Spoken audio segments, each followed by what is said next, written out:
28 août 1963, aux États-Unis, discours de Martin Luther King.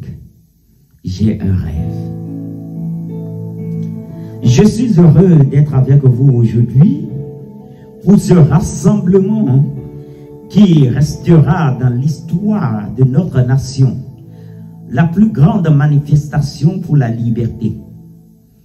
Il y a 100 ans, un grand Américain dont l'ombre symbolique nous couvre aujourd'hui signait l'acte d'émancipation. Ce décret est devenu un phare qui a fait briller la lumière de l'espérance pour des millions d'esclaves noirs, marqués au rouge d'une sanglante injustice.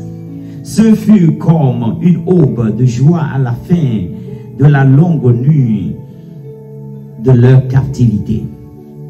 Mais 100 ans sont passés et le noir n'est toujours pas libre. 100 ans ont passé et l'existence du noir est encore tristement entravée par les faits de la ségrégation et les chaînes de la discrimination. 100 ans ont passé et le noir vit toujours sur l'île solitaire de la pauvreté au milieu d'un océan de prospérité matérielle. 100 ans ont passé et le noir croupit encore dans les bas-fonds de la société comme un exilé dans son propre pays. Nous sommes réunis en ce lieu sanctifié pour rappeler à l'Amérique l'urgence de l'heure présente. L'heure est venue d'émerger de la vallée obscure de la ségrégation pour avancer vers la lumière de la justice raciale.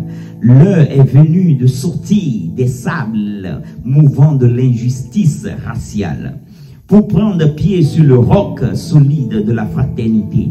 L'heure est venue de faire de la justice une réalité. Il n'y aura ni repos ni tranquillité en Amérique tant que le noir n'aura pas obtenu ses droits civiques. Nous devons toujours combattre sur le terrain de la dignité et de la discipline.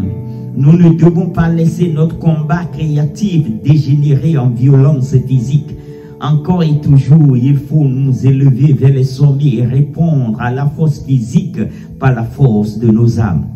La magnifique ardeur militante qui s'est emparée de la communauté noire ne doit pas nous conduire à nous méfier de tous les blancs, car nombre de nos frères blancs témoignent ici par leur présence qu'ils ont compris que leur destinée et la nôtre sont liées. Mais même si nous traversons des moments difficiles aujourd'hui et demain, je fais pourtant ce rêve. C'est un rêve profondément ancré dans le rêve américain. Je rêve qu'un jour, cette nation se lèvera pour vivre pleinement les articles de sa foi. Nous tenons ces vérités pour évidentes que tous les hommes naissent égaux. Je rêve qu'un jour, sur les collines rouges de la Géorgie, des fils des esclaves et les fils des esclavagistes pourront s'asseoir ensemble à la table de la fraternité. Je rêve qu'un jour, même l'État de Mississippi qui se consume dans le feu de l'injustice, qui brille du feu de l'oppression, se transformera en un océan de liberté et de justice.